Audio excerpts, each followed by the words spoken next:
హల్లెలూయా. నిర్గమకాండం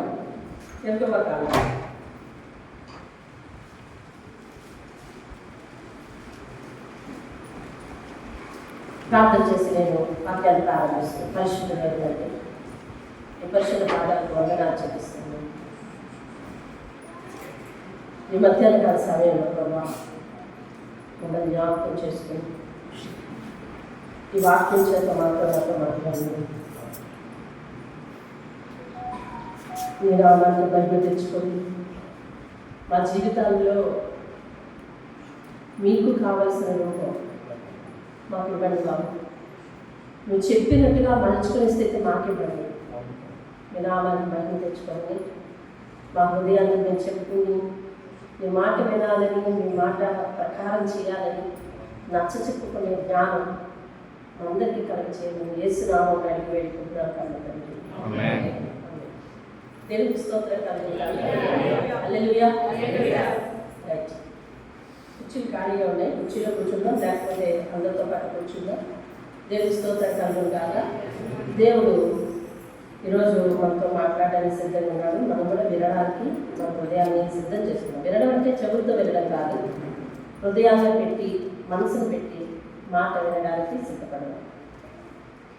బైబిల్ మందిరాల్లో, ఈనాటి మందిరాల్లో, మన మందిరమే చాలు, యావత్ మందిరాల్లో ఆది సంఘం నుంచి చెప్పగలుగుతూ కూడా ఒక వర్గం మాత్రం లేకపోలేదు. ఒక వర్గం లేకుండా ఏ సంఘం లేదు. ఆ వర్గం ఏ వర్గం అంటే మాట విననటువంటి వర్గం. ఎవరది? మాట విననటువంటి వర్గం. ఆది సంఘాల్లో కూడా ఉన్నారు, మాట వినలేదు. వారికి నచ్చినట్టుగా చేసుకున్నారు, వారికి తోచినట్టుగా జీవించారు, వారికి నచ్చినట్టుగా వాక్యాన్ని మలుచుకున్నారు వాళ్ళ వైపు. కాబట్టి మాట విననటువంటి వర్గంలో నువ్వు ఉండకూడదు. ఎందుకంటే మాట వినేవారికి దేవుడు చాలా ఆశీర్వాదాలు ఇచ్చారు. మాట వినేవారికి చాలా ఆశీర్వాదాలు ఇచ్చారు. ఇప్పుడు నేను మాట వినని వర్గంలో ఉన్నాను అనుకోండి, అవన్నీ పోగొట్టుకుంటాను, ఆశీర్వాదాలన్నీ పోగొట్టుకుంటాను. నిర్గమకాండం 23వ అధ్యాయము దేవుని ధర్మశాస్త్రంలో ఏం చెప్తుంది చూడండి. నిర్గమకాండము 23వ అధ్యాయము దేవుని మాట ధర్మశాస్త్రంలో ఏం చెప్తుంది? 22వ వచనము ఏం చెప్తుంది తెలుసా? అయితే నీవు ఎలా వినమంటుందండి? జాగ్రత్తగా విని నేను చెప్పినది యావత్తు చేసిన ఎడలా నేను నీ శత్రువులకు, శత్రువులు అంటే మనుషులు అని కాదు, పరిస్థితులు కూడా మనకు శత్రువులే. కొన్నిసార్లు పరిస్థితులు మనల్ని ఎదగలేవు, పరిస్థితులు మనల్ని ప్రశాంతంగా ఉండలేవు. కాబట్టి పరిస్థితులు కూడా శత్రువులే. శత్రువులు అంటే ఏకంగా మనుషులు వెతుకోవద్దు, పరిస్థితులు. శత్రువులకు శత్రువును విరోధులకు విరోధనై ఎందును ఎట్లనగా నా దూత చాలు నీకు ముందుగా వెళ్తుంటది, నా దూత నీకు ముందుగా వెళ్తుంటది. దేవుడు మాట్లాడుతున్నాడు, విందాము. దేవుడు మాట మనము చెప్పింది యావత్తు వింటేనంట, ప్రతిదీ వింటేనంట. వినడం అంటే ఏంటి? వినడం అంటే ఏంటి? వినపడే చెవులు అందరికీ ఉన్నాయి. చూడండి, మన పిల్లలతో అంటారు, నువ్వు నా మాట వెళ్ళలేదు కదా అంటాం. అంటే అర్థం ఏంటి? చేయలేదు కదా అని అర్థం. అసలు అలా అనాలి, ఇలా అంటాం. నువ్వు నేను చెప్పినట్టుగా చేయలేదు కదా అనాల్సిన పోయి నువ్వు నా మాట వెళ్ళలేదంటావు. అది ఏంటో ఎప్పటి నుండి వచ్చిందో కానీ అలా వింటాం. అంటే అర్థం ఏంటి? ఫస్ట్ నువ్వు దాన్ని లక్ష్య పెట్టలేదు, ఇక్కడ లక్ష్య పెట్టలేదు, అందుకని వెళ్ళలేదంటాం, చేయలేదన్నాం. నువ్వు నా మాటను వినలేదంటావు. దేవుడు కూడా అంటాడు, మీరు నా మాటను జాగ్రత్తగా విని నేను చెప్పింది ప్రతిదీ అని అర్థం.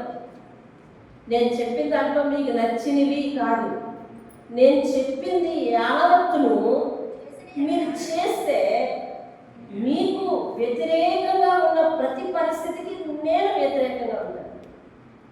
మీరు ఎవరైతే వ్యతిరేకంగా ఉన్న పరిస్థితి ఉందో దానికి నేను వ్యతిరేకంగా ఉంటే మీకు అనుకూలింప చేస్తాను. అని చెబుతూ అంటున్నాడు, నా దూత నీకు ముందుగా వెళ్తున్నాడు, నా దూత నీకు ముందుగా వెళ్తుంటాడు, నా దూత నీకు ముందుగా వెళ్తుంటాడు. అంటే నా దూత నీకు కావలిగా ఉంటాడు. మనల్ని నడిపించేవారు, మనకు ధైర్యం చెప్పేవారు ఎక్కడ నడవాలంటే ముందు నడవాలి, మనం వెనకాల నడవాలి. నా దూత నీకు ముందుగా ఉంటుంది. ఆయన దూతనగా ఆయనే, ఆత్మ నాకు ముందుగా ఉంటుంది. యోగ అంటాడు ఒక మాట, నువ్వు నా సమీపంలో గడిచిపోతున్నావు కానీ నేను నేను గుర్తించలేనంటాడు. నిజంగా నాకు ఆ మాట చదివిన దగ్గర నుంచి నాకు ఎంత ధైర్యం ఉంటుంది తెలుసు. ఆయన మన పక్కనే ఉన్నాడు, ఆ సెన్స్ మన పక్కనే ఉన్నాడు, మనం గ్రహించలేకపోతున్నాం. ఆయన మన పక్కనే ఉన్నాడు, మనం గ్రహించలేకపోతున్నాం. కాబట్టి ఆయన అంటున్నాడు, నా దూత నీకు ముందుకు వెళ్తుంది అంటున్నాడు. 22వ వచనాన్ని నేను చదువుతాను చూడండి. 21వ వచనం, ఆయన సన్నిధిని జాగ్రత్తగా ఉండి ఆయన మాట వినాలి. ఇప్పుడు మందిరంలో ఎలా ఉండాలంటండి? మందిరంలో ఎలా ఉండాలి? అనాలోచితంగా ఉండకూడదు, ఏదో యాపకాలు పెట్టుకొని ఉండకూడదు. ఓ పక్క తలలాగా ఇచ్చేసి కింద ఆపరేటింగ్ అయిపోకుండా ఉండాలి. మన మైండ్ ఎక్కడెక్కడ ఆపరేటింగ్ అవ్వకుండా ఉండాలి. ఆయన సన్నిధిని మన అంతరింద్రియములన్నీ కూడా జాగ్రత్తగా పెట్టుకొని వినాలి. ఎందుకు ఇంత జాగ్రత్తగా పెట్టుకొని వినాలి అని అంటే, మన ఆయుష్కు, మన ఆరోగ్యానికి, మన అభివృద్ధికి, మన మనుగడకు అన్నిటికీ మూలమైన దేవుని మాట వినకపోతే అవన్నీ దెబ్బతింటాయి. కాబట్టి అవన్నీ బాగుండాలి అని అంటే ఏం చేయాలన్నమాట?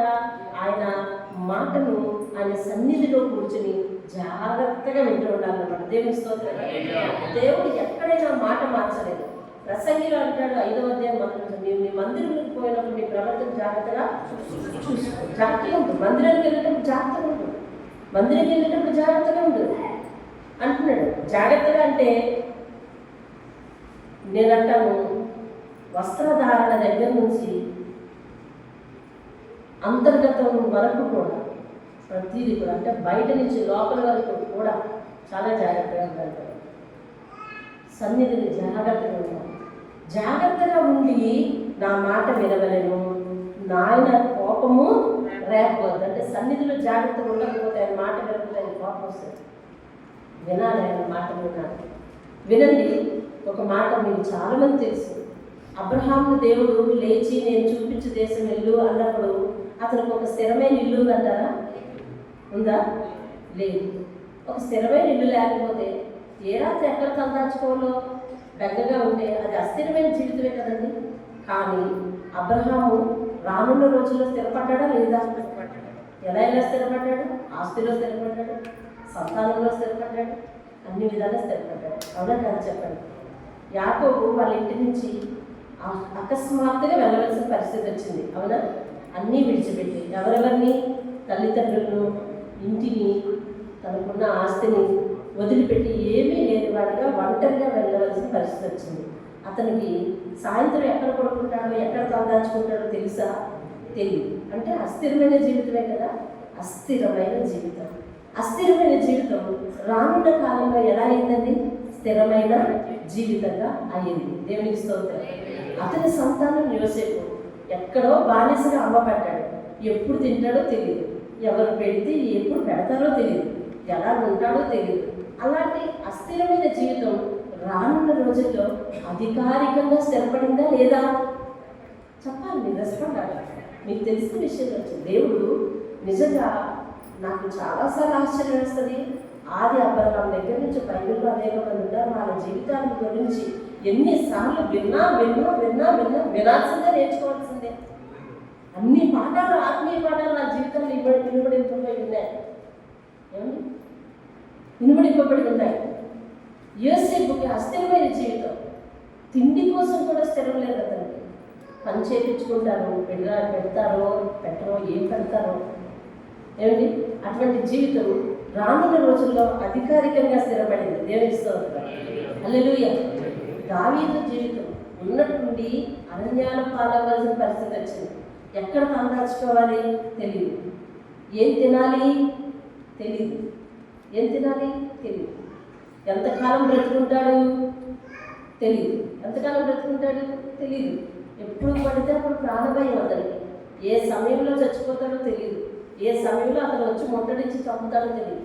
అస్థిరమైన జీవితం. కానీ రానున్న రోజుల్లో అధికారికంగా స్థిరపడలేదా? స్థిరపడ్డారు. దేవుని స్తోత్రం కలుగుతుంది. మీరందరూ చేసిన పని ఏంటో తెలుసా? దేవుడు చెప్పిన మాటలు చెప్పిన ప్రకారం వినడం. ఏంటది? చెప్పిన మాటలు చెప్పిన ప్రకారం వినడం. చెప్పిన మాటలు చెప్పిన ప్రకారం వినడం. వినాలి, వాక్యాన్ని వినాలి.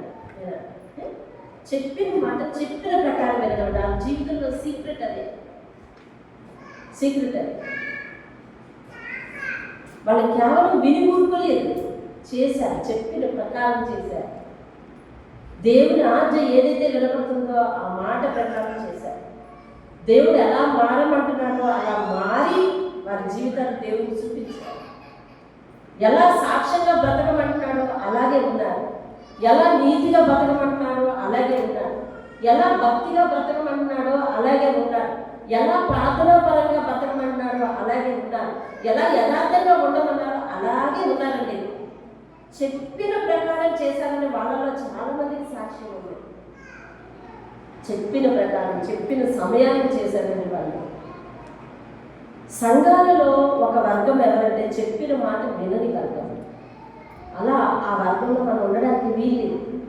చెప్పిన మాటను బట్టి చెయ్యకపోతే యేసయ్య ఏమంటున్నాడు? అసలు చూడండి యేసయ్య ఏమంటున్నాడు? లోకాసు వార్త 6వ అధ్యాయము 46వ వచనం చూడండి ఒకసారి. 6వ అధ్యాయము 46వ మాట చూడండి ఒకసారి. నేను చెప్పిన మాటల ప్రకారం మీరు చేయకుండా ప్రభువా ప్రభువా ప్రభువా ప్రభువా అని పిలిచి ప్రార్థన చేస్తారేంటి? ఏమంటాడండి? ప్రభువా ప్రభువా ప్రభువా ప్రభువా ప్రభువా అంటారేంటి? చెప్పిన మాట ప్రకారం మీరు చేయకుండా అంటున్నాడు యేసయ్య. మత్తయి సువార్తలో ఇదే ప్రసంగంలో చూడండి ఒక మాట చెప్తాడు. మత్తయి సువార్త 6వ అధ్యాయము 7వ అధ్యాయము 21వ వచనం చెప్తాడు చూడండి. ప్రభువా ప్రభువా అని నన్ను పిలవాలి, ప్రార్థించాలి నా నామంలో అనుకున్న ప్రతి ఒక్కడు కూడా పరలోక రాజ్యంలో ప్రవేశించారు. కానీ పరలోకంలో నా తండ్రి చిత్త ప్రకారం చేసిన వారే పరలోకంలో. అంటే ఈయన నేరుగా కేర్ ఆఫ్ అడ్రస్, భవిష్యత్తులో మనం ఉండబోయే అడ్రస్ గురించి మాట్లాడుతున్నాడు. ఈయన భవిష్యత్తులో మనం ఉండబోయే అడ్రస్ గురించి మాట్లాడతాడు. అమ్మ వింటున్నారా? ఇటు చూస్తున్నారా? ఇది చూడండి, ఇది చూడండి. భవిష్యత్తులో మనం ఉండబోయే అడ్రస్ ఏంటి చెప్పండి. నిజమేనా? చెప్పరే? ఎవరు మాట్లాడలేదు.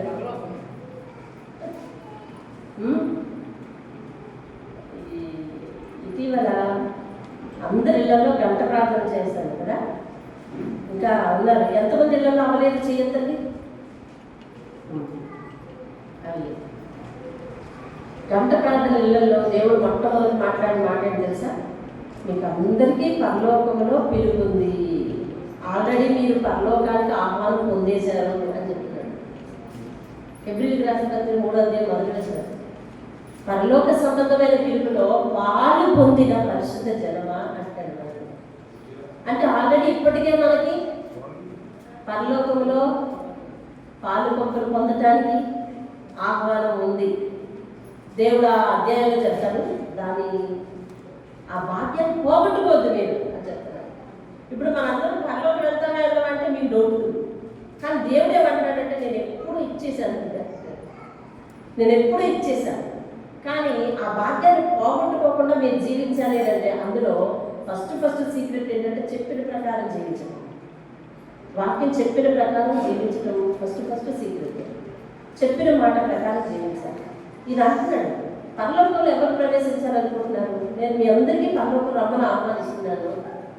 పరలోకంలో ఎవరు ప్రవేశిస్తారనుకుంటున్నారు? అందరికీ ఆహ్వానం ఉంది, కానీ చెప్పిన ప్రకారం చేసేవాళ్ళే ప్రవేశిస్తారు, లేకపోతే ప్రవేశించరు అంటారు. మరి ఈయనే పరలోక ప్రార్థన మనకు నేర్పిస్తాడు కదా. 6వ అధ్యాయం చూడండి. 6వ అధ్యాయము 11వ వచనం. 6వ అధ్యాయం 11వ వచనం. పరలోక ప్రార్థన మీరు ఎలాగో ప్రార్థన చేయండి అని 9వ వచనం చూడండి. 9వ వచనం. కాబట్టి మీరు ఇలాగ ప్రార్థన చేయండి. పరలోకమందున్న మా తండ్రి,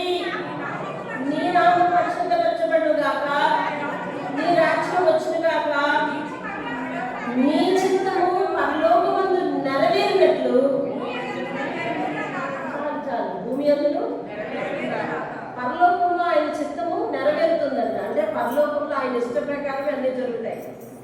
కానీ ఆయన ఇష్ట ప్రకారం జరగదు ఏమిటి అని అంటే భూమి మీద జరగట్లేదు. ఆయన ఇష్ట ప్రకారం భూమి మీద జరగట్లేదు అని అంటే ఎవరి వల్ల జరగట్లేదు? మన వల్లే. అంటే భూమి మీద ఆయన ఇష్ట ప్రకారం మాట వినేవాళ్ళు లేరు, ఇష్ట ప్రకారం చేసేవాళ్ళు లేకపోవడం వల్ల ఆయన మాట ఇక్కడ చెల్లటం లేదు. ఇప్పుడు మీరు ఎలా ప్రార్థన చేయండి అని చెబుతూ, పరలోకమందు నీ చిత్తము నెరవేర్చబడినట్లు భూమి మీద కూడా చదవండి. ఎలాగది? భూమి మీద కూడా నెరవేరు దాకా. అంటే ఆయన చిత్తాన్ని నెరవేర్చేవాళ్ళు ఎవరు అంటే ప్రార్థన చేసేవాళ్ళే. ఎవరు ప్రార్థన చేస్తున్నారో వాళ్ళే దేవుని చిత్తాన్ని నెరవేర్చాలి. అంటే దేవుని మాట నెరవేర్చాలి, దేవుని ఇష్ట ప్రకారం జీవించాలి. అయ్యా నీ చిత్తం అక్కడ నెరవేరుతుంది అంటే అక్కడ ఎవరున్నారు? దేవదూతలు ఉన్నారు. అవును కదండి? ఏమండి? దేవదూతలు ఉన్నారు. వాళ్ళందరూ దేవుని మాట ప్రకారం చేస్తున్నారు. దేవుని చేత సృష్టించబడ్డ మనము దేవుని మాట ప్రకారం చేయట్లేదు. ఇప్పుడు అందుకని ప్రార్థన ఎలా చేయండి? భూలోకమందు కూడా నీ చిత్తం నెరవేరాలని ప్రార్థన చేయండి అని అంటే భూమి మీద నీ చిత్తాన్ని నెరవేర్చే దానిగా నేను అవ్వాలి అని ప్రార్థన చేయమన్నారు. ఇప్పుడు ఈ ప్రార్థన మన సంఘంలో ఎప్పుడు కూడా ప్రతి వారం చెప్పాం. కొన్ని సంఘాలు ఇది కంటస్తారు. వారు ప్రార్థన చేసిన ప్రతిసారి అని పలికేస్తారు. దొంగ చాలా కష్టపడతారు. మీలో కూడా చాలా మంది కంటస్తవచ్చు. నాకు కూడా వచ్చు, అక్కడక్కడ తడబడతారు. లైన్ తప్పుతాను కొంచెం ఏమండి. కానీ కొంతమందికి లైన్ తప్పదు, కానీ దాని సారాంశం తెలియదు. సారాంశం ఏమిటి? నీ చిత్తం అక్కడ ఎలాగైతే నీ ఇష్టం అలాగైతే నెరవేరుతుందో భూమి మీద నీ ఇష్టం నెరవేర్చేవాడిని నేనే ఉన్నాను, భూమి మీద నీ ఇష్టం నెరవేర్చేవాడు మేమే ఉన్నాము. మా ద్వారా నీ ఇష్టం నెరవేర్చబడాలి అంటే నీ ఇష్టాన్ని మేము చేయాలి. అలా మార్చు అంటాం. భూమి మీద ఏం చేయాలన్నా తీసి ఆయన చిత్తాన్ని మనం నెరవేర్చాలి. నిన్న నెరవేరిందా? ఆయన చిత్తం నెరవేరిందా? నిన్న నెరవేరిందా? భూమి మీద ఆయన చిత్తాన్ని మనం నెరవేర్చాలి. దేవుని ఇష్టం నెరవేర్చాలి మనం. అంటే ఆయన ఇష్టం ప్రకారం చేయాలి. ఆయన ఇష్టం ఏది? ఆయన ఏవేవి చెప్తున్నాడో అది ఆయన ఇష్టం. ఇతరులు క్షమించమన్నాడు, అది ఆయన ఇష్టం, నువ్వు చెయ్యాలి. ఇతరులు ప్రేమించమన్నాడు, ఆయన ఇష్టం, చెయ్యాలి. బ్రతుకు బాగలేని వాళ్ళకి సహాయం చేయమన్నాడు, ఆయన ఇష్టం, అది నువ్వు చెయ్యాలి. పేదలను ఆదరించాలి, ఆయన ఇష్టం, నువ్వు చెయ్యాలి. దీనులకు ధైర్యం చెప్పమన్నాడు, ఆయన ఇష్టం, అది నువ్వు చెయ్యాలి. ఏమండి? ధైర్యం లేని వారికి ధైర్యం చెప్పమన్నాడు, కానీ పిరికి చెప్పి చంపేద్దన్నాడు, ఆయన ఇష్టం, అది చెయ్యాలి. తప్పు చేసిన వాడిని వేరేది చూపించకుండా తిరిగి ప్రేమించమన్నాడు, తిరిగి సమాధానం పడ్డాడు, ఆయన ఇష్టం, అది నువ్వు చెయ్యాలి. నువ్వు చెయ్యాలి. కొంచెం ఆలస్యమైనా చెయ్యాలి. చేసి తీరకపోతే నిన్ను నువ్వే గెలిపించుకుంటా పోతే నువ్వు ఎక్కడ గెలుస్తావు? భూమి మీద వరకే గెలుస్తావు. గెలిచి గెలిచి గెలిచి ఇక్కడే కూర్చుంటావు. ఇక పరలోకం వెళ్ళావు. ఎందుకంటే పరలోకంలో గెలవలసింది ఎవరు? ఆయన మాట, ఆయన దేవుని స్తోత్రం. అంటే భూమి మీద ఆయన గెలిపిస్తే మనల్ని దేవుడు ఏం చేస్తాడంటే పరలోకం దాకా తీసుకెళ్తాడు. రేపొద్దున పరలోకం వెళ్ళాలని ఆశపడుతున్నానండి. నేను పరలోకం వెళ్ళాలని ఆశపడుతున్నాను. మరి పరలోకంలో ఎవరుంటారు అధికారి? మాట్లాడలేమండి. అంటే మీరు అందరూ వాక్యం పెట్టలేదు అనమాట, అందుకే మాట్లాడుతున్నారు. ఎవరినో ఎందుకు చూడండి, నన్ను గారు వాక్యం వినండి, వినండి, కాన్సన్ట్రేషన్గా వినండి అండి. నేను పరలోకి వెళ్ళాలనుకుంటున్నాను, నాకు ఆశ ఉంది, మీకు ఉందా లేదా ఆశ అంటే మాట్లాడండి. మీరు దేవుడు ఇచ్చాడు ఆల్రెడీ, నాకు ఆ బొమ్మను ఇచ్చాడు, దాన్ని పోగొట్టుకోవద్దని మాత్రం చెప్తున్నాడు ఆయనండి. ఆ వాక్యం వచ్చే వాళ్ళని చెప్పుకుందాం. ఈ గంట ప్రార్థనలు అన్నీ అయిపోయిన తర్వాత చెప్పుకుందాం. ఆయన లోకానికి నేను వెళ్ళాలనుకుంటున్నాను. భూమి మీద ఆయన మాట అంటే నాకు ఎట్టట్లేదు. ఆయన మాట ప్రకారం చేయట్లేదు, నేను ఆయన చిత్త ప్రకారం చేయట్లేదు, ఆయన ఇష్ట ప్రకారం చేయట్లేదు. ఆయన ఇష్ట ప్రకారం ఏంటంటే ఒక మంచి ప్రార్థన జీవితం, అది మనలో ఉందా? ఉంటే ఆయన ఇష్ట ప్రకారం మనం నడుస్తుంది. ఆయన వాక్యాన్ని పాటించడం మనలో ఉందా? ఆయన ఇష్ట ప్రకారం నడుస్తుంది. ఆయన వాక్యం ఏది చెప్తుందో అది కష్టమైన అలా చేస్తున్నామా? అయితే ఆయన మాట ప్రకారం చేస్తున్నాడు. అబ్రహాంకి దేవుడు ఒక చాలా కష్టమైన 2 పాయింట్లు చెప్పాడండి. 2 పనులు అప్పగించాడు. అది మనం ఇప్పుడైతే చేయలేడు, అసలు చేయడు. అంతెందుకు మనం అయితే చేయలేం అండి. ఆయన అబ్బాయి పుడితే, అబ్బాయి అబ్రహామా నువ్వు 8వ రోజు మీ అబ్బాయితో సహా నీ ఇంట్లో ఎంతమంది పనివారు ఉన్నారో అందరికీ సున్నతి చేయించు. రక్షణ లేని వాడు నీ ఇంట్లో ఉండకూడదు అన్నాడు. రక్షణ లేని వాడు నీ ఇంట్లో ఉండకూడదు. నీళ్ళు మొత్తం పరిశుద్ధంగా అందరికీ సున్నతి చేయించు అన్నాడు. ఆది కాలంలో సున్నతి అంటే ఇలా భూమికి తేవడం కాదు. అలా అయితే అబ్రహాము ఒక ఎడ్ల బండో లేకపోతే పెద్ద ఆటో పెట్టేసుకుని, ఆటో లేదు కదా, ఏదో పెట్టేసుకొని చక్కగా సముద్రంకి వెళ్ళిపోయి చక్కగా ముంచి తెచ్చి వచ్చేసింది అందరినీ. అది కాదు. సున్నతి అంటే అది మగవారికి చేసేది. మీ మగవారి పనివారు అందరినీ చేయండి అని చెప్పి వారికి రక్తస్రావం అంటే రక్తం కారే అంతగా దెబ్బ పడాలి చర్మం మీద. అది కూడా అది సున్నితమైన పాట మీద రక్తం వలకాలి. రక్తం ఉడికించడం అక్కడ ప్రాధాన్యం. చాలా కష్టమైన గాయం, సున్నితమైన ప్రాంతంలో దెబ్బ తగలటం.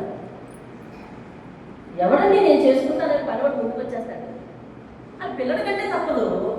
పనులందరూ నేను ఏం చేసుకుంటాను వచ్చేస్తారా. కానీ ఎలా చెప్పాడో ఎలా ఒప్పించాడో తెలియదండి.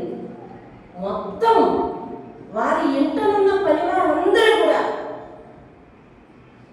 అందరికీ సున్నతి చేయించారండి. ఆ గాయం మానాలి అంటే కొద్ది రోజులు బాధపడాలి తెలుసా.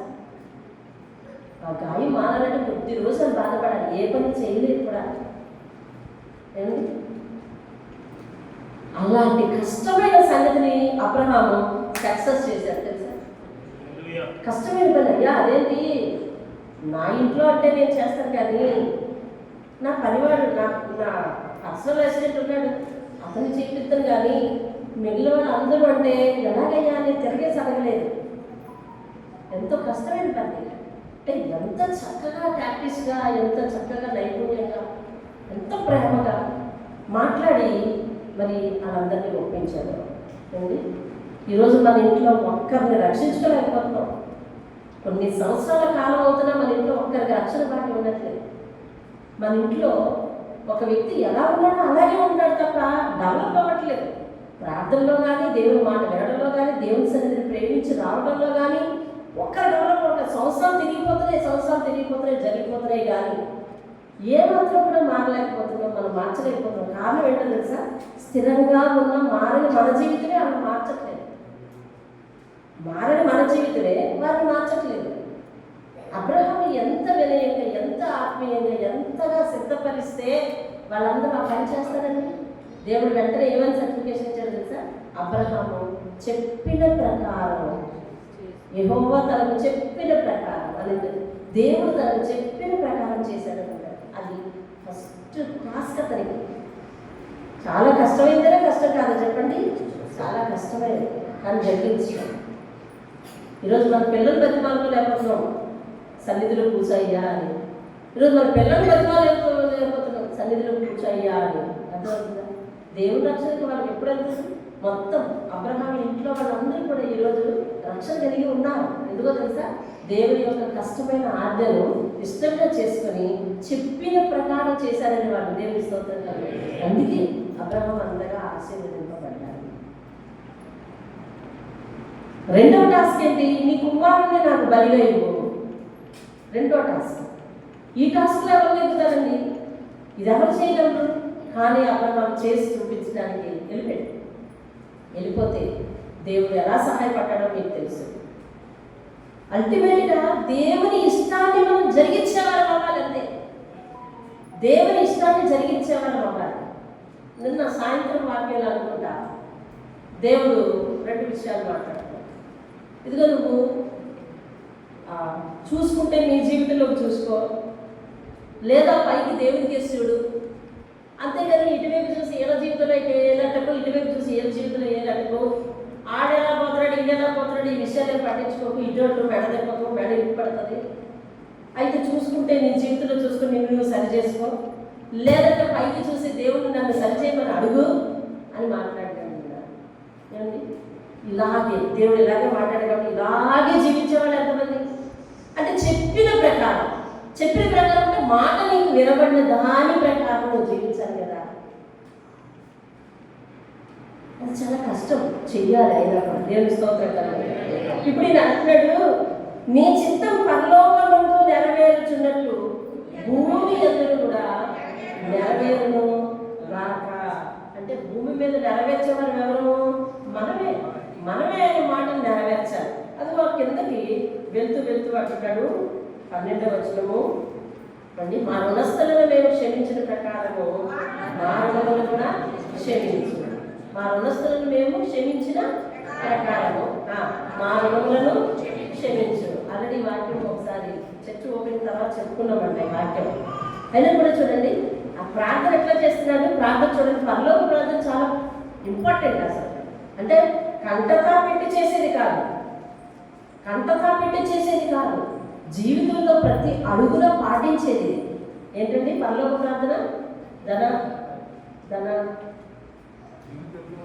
ఓకే, పరలోక ప్రార్థన మనము కంటతా పెట్టి చేసేది కాదు, నోటితో వెళ్ళవేసేది కాదు, మన చేతల్లో చూపించేది పరలోక ప్రార్థన. అర్థమవుతుందండి? ఇప్పుడు ఈ పాయింట్ ఏంటి చెప్పండి. 12వ వచనం, మా రుణస్థులను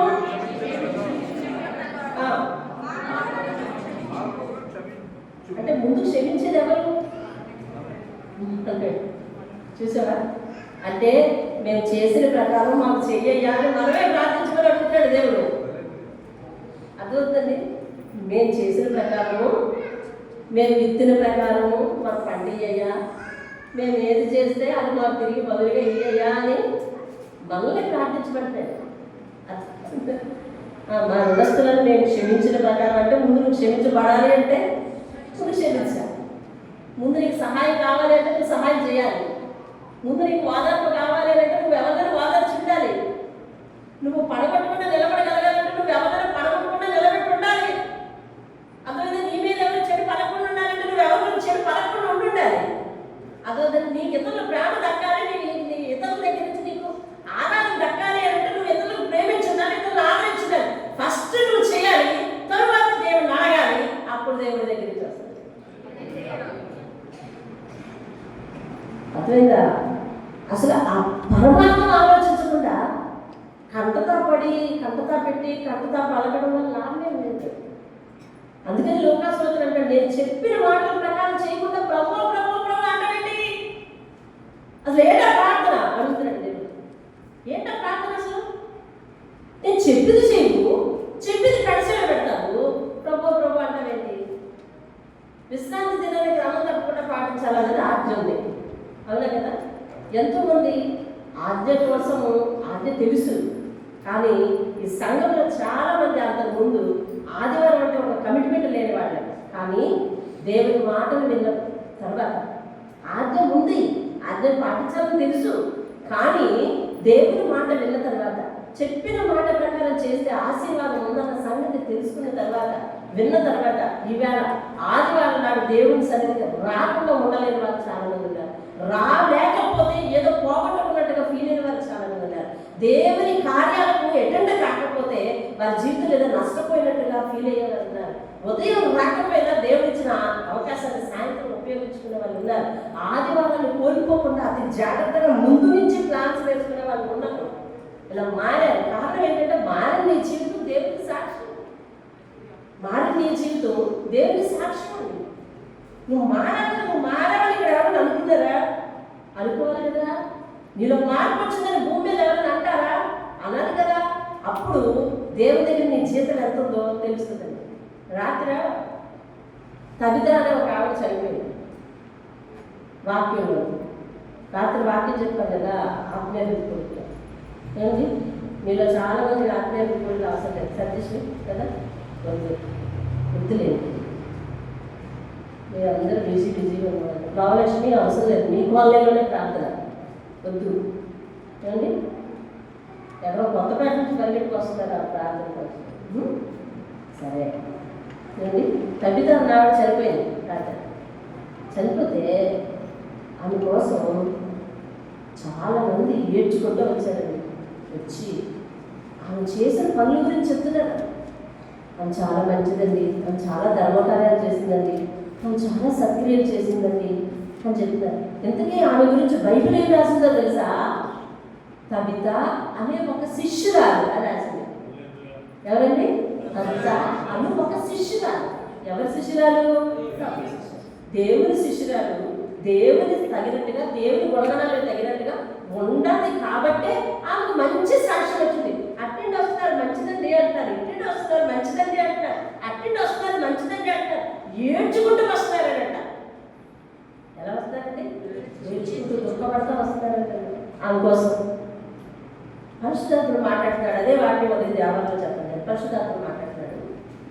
మనం ఈ భూమి మీద చేసిన వాటికి దేవుడు ఒక జీతం వేస్తాడు. నమ్ముతాం కదా? ఏది నమ్మిన వారు చేయి చూపించండి. భూమి మీద మన క్రియలకు తగినట్టుగా జీతం ఉందా లేదా? ఉంది. దేవుడు మొదటి మాట్లాడుతుంటే నాకు ఆశ్చర్యం అవుతుంది. ఆ జీతం దేవుడు ఎలాంటి జీతం వేశాడు అని మనం తెలుసుకోవాలనంటే ఎవరు? నా జీతం నాకు తెలియదు. ఆమెకు భూమి మీద లేదా ఆయనకు భూమి మీద జీతం ఎలాంటి, ప్రభు దగ్గర జీతం ఎలాంటి ఉందో తెలుసుకోవాలంటే వాళ్ళు చనిపోయిన తర్వాత భూమి మీద మిగిలిన సాక్ష్యమే అక్కడ జీతం అండి. దేవుడు ఫర్ ఎగ్జాంపుల్ నేను కన్ను మూసాను అనుకోండి, అదే కన్ను మూసాను అనుకోండి, నా గురించి ఎవరిలో వచ్చి అమ్మ వెళ్ళిందమ్మా చచ్చిపోయిందా అన్నారు అనుకో, అందుకే ఉదాహరణ ఎవరి కట్టలేదు నేను. అయిందమ్మా అన్నారు అనుకో అంటే అవతల వాళ్ళ జీవితానికి అంత కంటకంగా ఉన్నామన్నమాట. సాక్ష్యం అది. లేదా అయ్యో బాబాయ్ ఎవరు చనిపోయారా, మాకు ఇలా ఉపయోగపడ్డారు, మాకు అలా ఉపయోగపడ్డారు ఎవరైనా అన్నారనుకో, మేము ఒక గుడ్డి దగ్గర పోగొట్టుకున్నాం, మేము ఒక ఆసనాన్ని పోగొట్టుకున్నాం ఎవరైనా అన్నారనుకో, అదేంటన్నమాట, అది సాక్ష్యం. ఇప్పుడు దీనిని బట్టి నా జీతము ప్రభు దగ్గర ఎలా ఉంది తెలుస్తుంది. ఇక్కడ నువ్వు మిగిల్చిన సాక్ష్యమే ప్రభు దగ్గర ఎంత జీతం పడ్డదో మిగిలిన వాళ్ళు తెలుసుకుంటారండి. ఇక్కడ వాళ్ళందరూ తెలుస్తారు. నీ జీతం నీకు చూసే అవకాశం లేదు కానీ భూమి మీద ఉంటుండగా వెళ్ళిన తర్వాత నీ జీతం నువ్వే అనుభవించాలి. అర్థమైందా? ఇప్పుడు నా జీతం ఏంటో నేను చూసుకోలేదు, నేను చనిపోయాను అని అనుకున్నాను అందరూ. సరే నేను వెళ్ళిన తర్వాత వెంటనే నాకు ఇవ్వబోయేది ఏంటి? దేవుడు నా జీతం కదా, నా జీతం నాకు ఇచ్చి నన్ను ఏ స్థానంలో ఉంచాలో ఆ స్థానంలో ఉంచుతాడు. లేకపోతే చెట్టు అట్లండి ఇట్లండి తిరిగేద్దామో ఒక్క మంచి కార్యం లేదు. కాబట్టి నువ్వు రావాల్సింది లోపలికి కాదు, అటువైపు. అదేనా? అటుపక్క వెళ్ళి అనాథలాగా ఉంటాడు. చెప్పిన మాట ప్రకారం చేసే అలవాటు దేవుని బిడ్డల మీద మనకి, దేవుని శిష్యులు అనిపించుకుంటూ మనకు ఉండాలి. ఇప్పుడు ఆ కవిత అన్నాక ప్రభు యొక్క శిష్యురాలను రాయబడింది పైన. ఆ శిష్యురాలంట కిందనేం చేసింది? సత్క్రియలు చేసింది, ధర్మకార్యాలు చేసింది. ఆమె బతుకున్నంత కాలం కష్టార్జితంతో కష్టపడి ఏమంటే వాళ్ళందరూ ఆమె ఎవరెవరికి ఏ సాయం చేసిందో అవన్నీ పట్టుకొని వచ్చి ఆమె దగ్గర ఏడుస్తున్నారండి. వచ్చి సాక్ష్యం. భూమి మీద ఉన్నట్టుగా మనం ఒక నలుగురు సంపాదించుకోవాలండి. ఎంతమంది అండి? ఎంతమంది? నలుగురు సంపాదించుకోవాలండి. ఎందుకు నలుగురు? రాజేష్ ఎందుకు నలుగురు? మోయడానికి. ఎప్పుడైనా మోసారా? నలుగురు సంపాదించుకోవాలంట మోయడానికి. ఏమండి? పాడికి 4 పొయ్యిలు ఉంటాయి కదా, అందుకుని నలుగురు. మన పెట్టికి సరిపోరు, ఎక్కువ మంది కావాలి. మన పెట్టి మోయడానికి ఎక్కువ మంది కావాలి కాబట్టి మనం ఎక్కువ మందిని సంపాదించుకోవాలి. అర్థమైందా? నలుగురు అన్నారు, నలుగురిని సంపాదించుకున్నారు కదా, పోయలేదు, ఎక్కువ మందిని సంపాదించుకోవాలి అంటే ముందు దేవుని మాట ప్రకారం నువ్వు చేస్తున్నావు లేదా ఫస్ట్ అలా వెరిఫై చేసుకోవాలి. దేవుని మాట ప్రకారం నువ్వు చేయాలి. దేవుని మాట ప్రకారం ఇతరులు ప్రేమించాలి. దేవుని మాట ప్రకారం ఇతరులు క్షమించాలి. దేవుని మాట ప్రకారం ఇతరుల కొరకు ప్రార్థన చేయాలి. ఏమండి? దేవుని మాట ప్రకారం ఇతరులకు ఉపయోగపడాలండి. దేవుని చేతిలో త్రాసు ఉందండి. త్రాసు అంటే ఏమి? తూకం. ఏమన్నా తక్కెడ త్రాసు పాత పదాలు. ఇప్పుడు మీరేమంటారు? బ్యాలెన్స్ ఏమండి? పదంలో ఉంది బ్యాలెన్స్. తూకం ఉంది దేవుని చేతిలో. ఇటీవల ఒకరు సాక్ష్యం చెప్పారు, మీకు చెప్తే మొక్కస్తుంది అనుకుంటా. మీకు నచ్చకపోయినా దేవుడి కార్యాలు జరుగుతుందని చెప్పాలి ఖచ్చితంగా. ఏమండి వినాలి మీరు అందరూ. అంటే సాక్ష్యము మనందరినీ మార్చుతుంది. ఏమండి ఎందుకంటే మీకు నచ్చకపోయినా నన్ను వాక్యం మధ్యలో కొన్ని ఇతరులు ఇష్టం ఉంటుంది. వాక్యం మెయిన్ స్ట్రీమ్లో వెళ్తేనే మీకు ఇష్టం. అది నాకు తెలుసు, మీరు వాక్యాన్ని ఎక్కువ ప్రేమించేవారు కాబట్టి.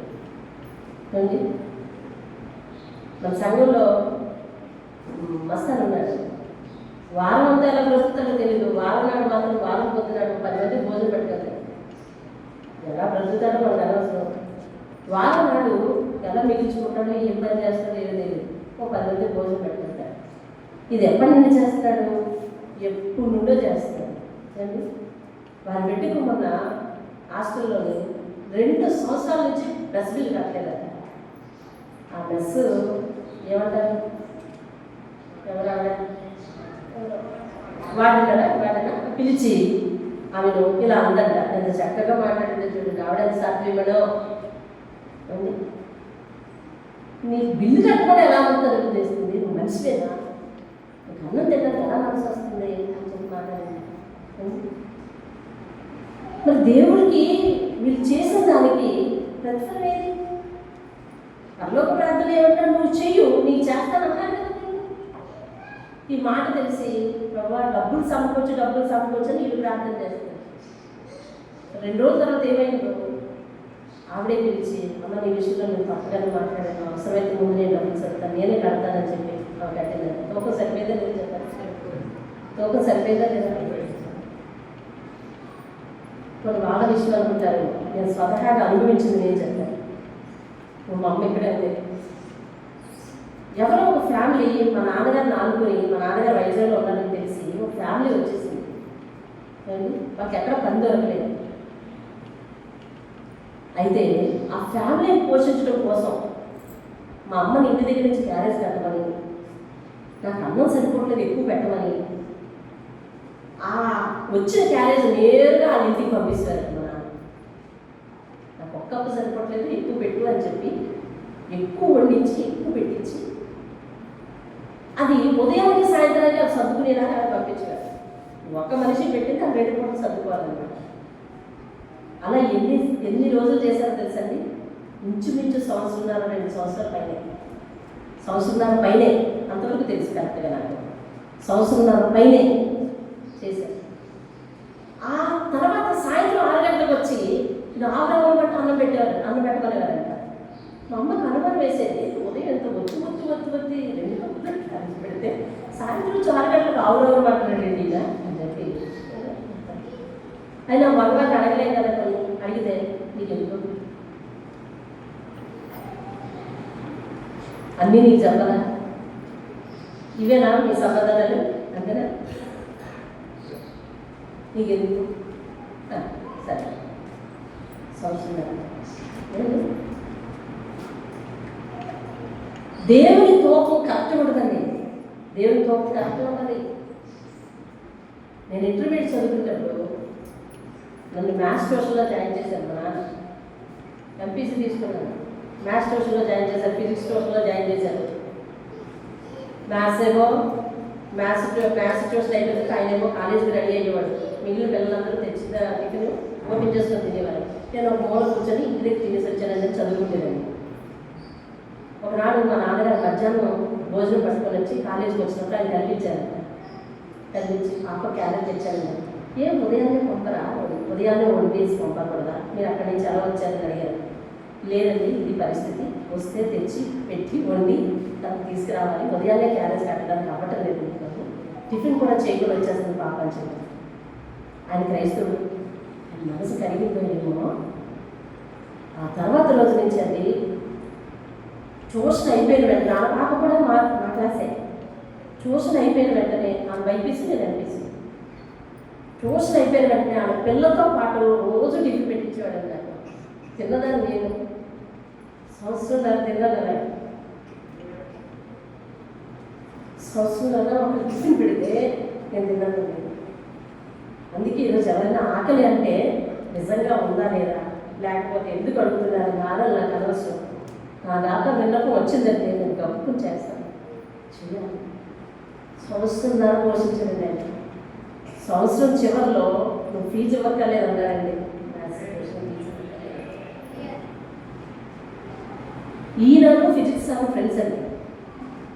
ఫిజిక్స్ సార్ కొంచెం గట్టిగా ఉంటాడు. ఆ సబ్జెక్ట్ అలాంటిది. చివరిలో ఆయన సబ్జెక్ట్లో నాకు హైయెస్ట్ మార్క్స్ వచ్చాయని, ఆయన లెక్చరర్గా అయిన తర్వాత అంత హైయెస్ట్ మార్క్స్ ఎప్పుడు తెలియదని ఆయన తెలిసిన తర్వాత రిజల్ట్ కార్డుకి వెళ్తే ఆయన అన్నాడు, అమ్మ నువ్వు నాకు ఫీజు ఇవ్వక్కర్లేదు కానీ చక్కగా చదువుకో అని చెప్పాడండి. అంతటితో ఆయన సాయం అయిపోలేదు. కొద్ది రోజుల తర్వాత కాలేజీలు తెరిచేసిన తర్వాత నేను మార్కెట్లో కనిపిస్తే స్పోర్ట్ కాపీ నన్ను చూసి స్పోర్ట్ కాపీ ఎక్కడ చదువుతున్నాను అని, లేదండి చదవట్లేదు, మా నాన్నగారు చదివించలేదంటే, ఎంత పని చేశాను నువ్వు, చదవకుంటావా నువ్వు అని చెప్పి ఒక్క 1000 రూపాయలు తెచ్చుకో, నేను ప్రకాష్ కాలేజీలో జాయిన్ చేస్తానని చెప్పి ఆయన ఒకరితో వచ్చుకొని వెంటనే వచ్చి కనిపించాలి, రేపే కనిపించాలని అంటే మా నాన్న పేట మీద వచ్చి కూర్చున్నాను. 1000 రూపాయలు తెమ్మన్నారు. నేను 1000 రూపాయలు ఎక్కడ తేనా, నేను లబోదివ్వమంటారు ఈయన. మొత్తానికి ఆ 1000 రూపాయలు పట్టుకొని వెళ్తేనండి ఆయన జాయిన్ చేసి సిపితో మాట్లాడాడు, కరస్పాండెంట్తో మాట్లాడాడు. ఈ పాప మీ 6th 7th పిల్లలకు ట్యూషన్ చెప్తుంది, ఫీజు అడగండి, ఈమె కట్టింది 1000 రూపాయలే మీరు అడ్వాన్స్గా తీసుకోండి, ఇంకా ఆమె ఫీజు అడగద్దు అని చెప్తే ఆ సిపి ఒప్పుకోలేదు. ఎందుకంటే అది బ్రాండెడ్ స్కూల్ కదా, ఎవరితో పడితే ఆమెతో ట్యూషన్ చెప్పించను. కాబట్టి ఆయన ఒక టార్గెట్ పెట్టాడు, వచ్చే సంవత్సరం నీకు 78% నువ్వు తెలుగు మీడియం నుంచి వచ్చావు కాబట్టి 78% తెచ్చుకుంటే రెండో సంవత్సరం నుంచి నీకు ట్యూషన్ చెప్పిస్తాను, నీకు ఫీజు కూడా తీసుకోవాలని టాస్క్ ఇచ్చాడు. మొత్తం అంత ఇంగ్లీష్లో చదవాలి. ఇలా ఆయన సాయం చేశారండి. నెక్స్ట్ ఇయర్ అలాగే జరిగింది. కానీ నాకు టీచర్ ఉద్యోగానికి సీట్ వచ్చింది, నేను వెళ్ళిపోయాను, ఇక్కడ ఉండలేదు. ఆయన అన్న 78% కాదు 79% వచ్చింది నాకు. ఆయన మెచ్చుకున్నాడు, ఆఫర్ ఇచ్చాడు. తర్వాత మరి నేను టీటీసీకి వెళ్ళిపోయాను. దేవుని తోకం సరిపోయిందంటే సరిపోలేదంటే సరిపోద్దండి.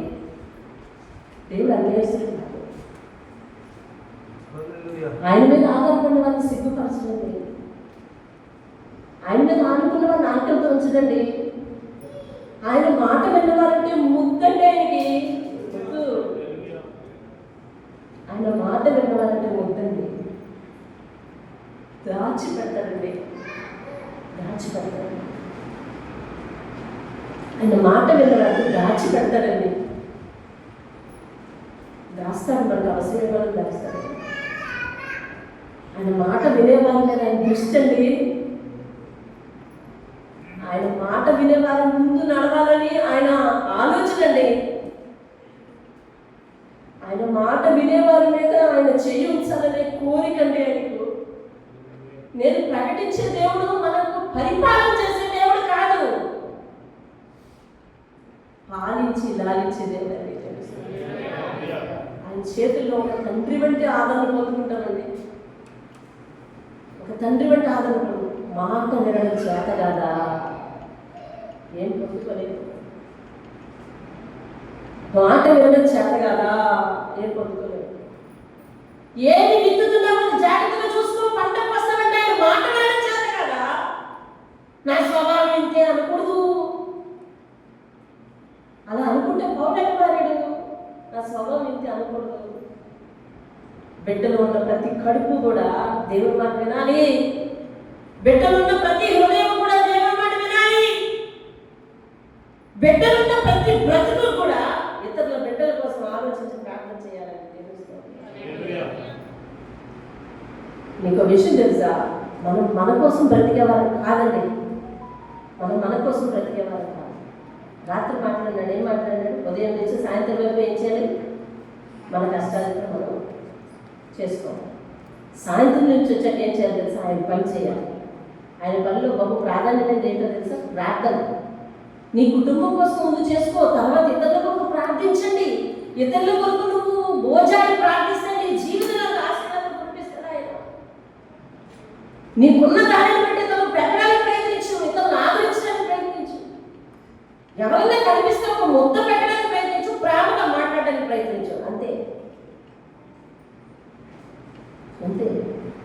నీ కుటుంబానికి ఏం కావాలో ఆయన పోగేస్తూ ఉంటాడండి, దేవునిస్తాడు. హల్లెలూయా. ఆయన లెక్క తప్పు చేసేవాడు కాదు. ఆయన అంటున్నాడు, నేను చెప్పు మాటలు లక్ష్యం పెట్టక ప్రభువా ప్రభువా పిలిచేది. నాకు ఆశ్చర్యం ఏంటి అంటాడు ఆయన. నా మాట వినేవాళ్ళు ఎలా ఉంటారో తెలుసా? గట్టి పునాది తీసి బండ మీద ఎత్తైన ప్రదేశంలో పునాది తప్పి గట్టిగా ఇల్లు కట్టిన వాడిని పోలి ఉండరు. మీరు 6వ అధ్యాయం లోకస్ వార్త 6వ అధ్యాయం 46 చదువుకోండి. నా మాట వినని వాడి పరిస్థితి ఎలా ఉంటుందో తెలుసా? నేల మీద ఇల్లు కట్టేస్తాడు. రాము నేల మీద ఇల్లు కట్టేది ఉందా? ఉండదు. నేల మీద ఇల్లు కట్టేసి నేల మీద ఇల్లు పేర్చేసి ఆ తర్వాత నువ్వు నేను కలిపి వస్తే పడిపోతుంది. అదే చెప్తున్నాడు. తర్వాత ఇబ్బందులు వచ్చినప్పుడు, గాలివాన వచ్చినప్పుడు పునాది ఉన్న ఇల్లు గట్టిగా ఉంటుంది. అంటే ఎలాంటి కష్టాలు ఎలాంటి పరిస్థితులు వచ్చినా దేవుని మాట వినేవాడు కదల్చబడడు. దావీదు అంటాడు, నేను అన్నిటికీ కదల్చబడను అంటాడు. దేవుడిస్తారు. ఏ సందర్భంలో అన్నాడు తెలుసా? ఆయన అరణ్యంలో ఉండి ఆయన చుట్టూ శత్రువులు ఉంటే నేను కదల్చబడను అంటాడు. దేవుని స్తోత్రం. ఎందుకని? ఆయన దూత నా దగ్గర ఉంది, ఆయన కాపుదల నా మీద ఉంది, ఆయన హస్తాల కాపుదల నా మీద ఉంది, నేను కదల్చబడను అంటాడు. దేవుని స్తోత్రం. నిందా పాడేది ఆయనే స్థిరపరచువాడు, ఆయనే బలపరచువాడు, ఆయనే హెచ్చిస్తాడు, ఆయనే గలపరుస్తాడు. నీ జీవితంలో ఏది పొదవనుకుంటావో అది నీకు రుచి చూపిస్తాడు. కానీ దేవుని మాట వినే మనస్తత్వం, దేవుని పాదాల దగ్గర దేవుని సన్నిధిలో ఉండే మనస్తత్వం నువ్వు తెచ్చుకోకండి. దేవుడు నీకు ఇచ్చిన పరిపాలనలు బట్టి, దేవుడు నీకు ఇచ్చిన ఆశీర్వాదాలు బట్టి ఎంతసేపు ఆయనకి బిజీ అనే 4 అక్షరాలు చెప్పడానికి వీలు లేదు. బిజీ అనే 4 అక్షరాలు చెప్పడానికి వీలు లేదు. అలా బిజీ అనే 4 అక్షరాలు చెప్తే ఆశీర్వాదం అనే 4 అక్షరాలు మనకు రావండి. దేవుని మాట విందాం, దేవుడు ఇచ్చే తర్వాతలు మనం పంచుకోవాలి. దేవుని స్తోత్రం కదా. మనం చెయ్యాలి, తర్వాత దేవుడు అడగాలి. ఖచ్చితంగా దేవుడు మనకు మేలు చేసే దేవుడు. ఆయన చిత్తాన్ని ఆయన ఇష్ట ప్రకారం చేయకుండా ఆయన మన ప్రార్థనలు ఆరంభించండి. ప్రభువా ప్రభువా అని పిలిచి ప్రతివాడు పరలోకంలో చేయాలి, కానీ నా చిత్త ప్రకారం చేసేవాడే చేస్తానని అక్కడ చెప్తున్నాడు. ఏమండి? అలాగే ఒక్క మాట ఆఖరి మాట చూడండి. యెషయా 55:3 చూడండి. చదవండి, నేను ముగించేస్తాను. యెషయా 55:3 చెవియొగ్గి నా ఎద్దుకు రండి, మీరు విని మీరు బ్రతుకుతారు, నేను మీతో నిత్య నిబంధన చేసేదను. దావీదుకు చూపిన శాశ్వతమైన కృప మీకు చూపి. ఎలా రావాలంట? చెవియొగ్గి అంటే వింటాను, విని చేస్తాననే మనస్తత్వంతో రావాలంటే. దేవుని స్తోత్రం. హల్లెలూయా. అలా చేస్తే ఏమంటాడు? దావీదుకు చూపించిన శాశ్వత కృప నీకు చూపిస్తాడు. దావీదు చూపించిన కృప శాశ్వతమైన కృప. అంటే తన తర్వాత తన సంతానానికి ఏదండి? అబ్రహాము చూపిన కృప, తర్వాత సంతానానికి అలా శాశ్వతమైన కృప. నీతో నిత్య నిబంధన చేస్తారంటే ఒక గ్యారెంటీతో కూడా ఒక ఆశీర్వాదం నీకు ఇస్తారని చెప్తున్నాడు. దేవుని స్తోత్రం కదా. హల్లెలూయా. ఆయన మాట ఇచ్చి తప్పిపోయేవాడు కాదు. చెయ్యటం చేయకపోవడం మీలో ఉంది. ఇప్పుడు ఉన్నదే ఆశీర్వాదం అనుకుంటారు మీరు. అర్థమవుతుందండి? ఇప్పుడు ఉన్నదే ఆశీర్వాదం అనుకుంటారు. కానీ దేవుని దగ్గరికి క్రమంగా వస్తూ, దేవుడిని క్రమంగా ఆరాధిస్తూ, ఆయన మాట చొప్పున చేస్తే దేవుడి ఇచ్చే ఆశీర్వాదం ఇంకోలా ఉంటుంది. దేవుని స్తోత్రం. మోకరించండి, ప్రార్థిద్దాం. విన్న వాక్యాన్ని జ్ఞాపకం చేసుకోండి. అసలు నువ్వు దేవుని మాట వింటున్నావా లేదా? దేవుడికి చెప్పు ఒకసారి. ఇప్పటి వరకు వెళ్ళలేకపోయింది ఆయన. నీ ప్రార్థన ఫలించలేదు కదా. ఎందుకు ఫలించలేదో తెలుసా? ప్రభువా ప్రభువా అని పిలుస్తున్నావు, కానీ నేను చెప్పిన మాట చెప్పడం చేయమంటున్నాడు ఆయన. ఈరోజు ఆయన మాట్లాడాడుగా, రేపటి నుంచి నువ్వు చేయాలి. ఇతరులకు ప్రార్థించు. ఆయన ఏం చెప్తున్నాడు అది చేయాలి. ఆయన మాట చెప్పడం చేయించు. ఆయన నిన్ను స్థిరపరుస్తాడు. ఆయన కోపంలో సరిగ్గా ఉంటావు, చక్కగా చేస్తాను. నేను ఒక నిమిషం సమయం తీసుకోండి. విన్న వాక్యాలు బట్టి ఒక సమర్పణ ప్రార్థన చేసుకోండి.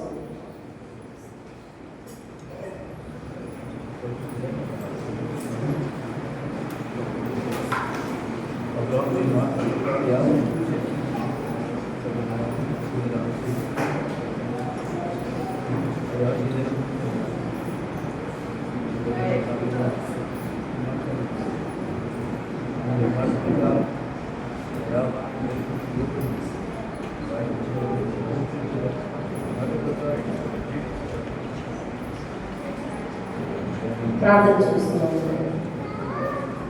విన్న వాక్యాన్ని బట్టి ఇప్పుడే ఒక గొప్ప అనుభవం చేసుకున్నారని అనుకున్నాను. నీ మనసుని దేవుని ఏ విధంగా అప్పగించుకున్నావు? ప్రార్థన. మహాపరిశుద్ధుడ, ప్రేమ కలవాలండి, నీ పరిశుద్ధ ఆధారంగా అయ్యా చేసిన దానికి తగిన ప్రతిఫలం ఇచ్చేది. మేము ఇతరులు క్షమించిన ప్రకారం మమ్మల్ని క్షమించు అన్న మాటలో ముందు నువ్వు చేయు, తర్వాత మేము అడుగుతున్నాం. పరలోకంలో నా ఇష్టం నెరవేరుతుంది, భూమి మీద నా ఇష్టం ఈ ద్వారా నెరవేరాలని చెప్తున్నావు. మాట వినకుండా చెప్పింది పెడచెవిని పెట్టి ప్రభువా ప్రభు అంటావు ఎందుకని అంటున్నావు.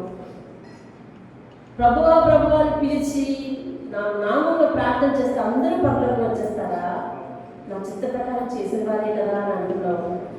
నీ మాటలన్నీ హృదయంలో ఉంచుకుని అయ్యా నీ అభిలాషకు తగినట్టుగా నీ మనోచిత్తం చిత్త ప్రకారం మేము నడవడానికి సహాయం చేయండి. అయ్యా నువ్వు మమ్మల్ని ఆశీర్వదించాలని కోరుకునే దేవుడు, నీ మాట వినేవారిని ముద్దుగా చూసుకునే దేవుడు, నీ మాట వినేవారి మీద నీ హస్తము వారి భుజం మీద ధైర్యంగా ఉంచే దేవుడు, నీ చల్లని హస్తము నీడగా మమ్మల్ని నడిపించే దేవుడు. అయ్యా నీ మాట వినేవారంటే నీకు చాలా ఇష్టం. నేను ముదిగా వచ్చే వరకు నేను చంకనెత్తుకుంటానని మాకు చెప్తున్నాము. నీవు నా సొత్తు అని చెప్తున్నావు బాబు. అయ్యా ఎంత ముందుగా మమ్మల్ని చేసుకుంటావు బాబు. చెవియోగ్య మాత్రం నా ఎద్దకు రండి, నేను మిమ్మల్ని శాశ్వతంగా నిలిచిందే ఒక ఆశీర్వాదంతో నీతో నిబంధన చేస్తానని చెప్తున్నాను. నా ఎద్దకు వస్తే నేను బ్రతుకుతాను, నిత్య జీవాన్ని పొందుకుంటానని చెప్తున్నాను. అయ్యా మేము మరణించిన తర్వాత మా జీవితం ఎట్లకున్నదో అయ్యా ఇక్కడ ఉన్న వాళ్ళందరూ చూడాలి అంటే మాకు మంచి సాక్ష్యం మిగుల్చుకోవాలని చెప్తున్నాము. నీ మాట చెప్పడం చేయాలని చెప్తున్నాము. నీ మాట కష్టమైనా చేసిన వారు అనేక మంది జీవితాలు మా ముందు ఉంచాము. అబ్రహాము, యాకోబు, యేసును, దావీదును వారిని మాట ప్రకారం చేశారు కాబట్టి స్థిరమైన వారి జీవితానికి స్థిరము ఇచ్చామని చెప్తున్నావు. నీ మాట విని అలాగే మేము చేయడానికి సహాయం చేయాలి. నీ మాట పెడచెవిన పెట్టాలనే దుష్ట హృదయం ఎవరు రాని ప్రేమ పొందుకోవాలి. మేము ప్రేమ చూపించడానికి సహాయం చేయాలి. క్షమాపణ పొందుకోవాలి, క్షమాపణ చూపించాలి. అయ్యా ఆదరణ పొందుకోవాలి, ఇతరులను ఆదరించాలి. ఆకలి తీరాలి, ఇతరులు ఆకలి నింపాలి. అయ్యా దాన్ని మాకు సహాయం దొరకాలి, ఇతరులకు సహాయం చేయాలి. ముందు చేసి తర్వాత శోధించబడుతున్నారు. అటు మాట ప్రకారం జీవించడానికి ప్రతి ఒక్కరిని జీవించి ఆశ్రయించి ఈ సాక్షి వచ్చు. యేసయ్య అతి శ్రేష్టమైన నామములో బ్రతిమాలుకుని అడిగి వేడుకుంటున్నాను. ఆమేన్.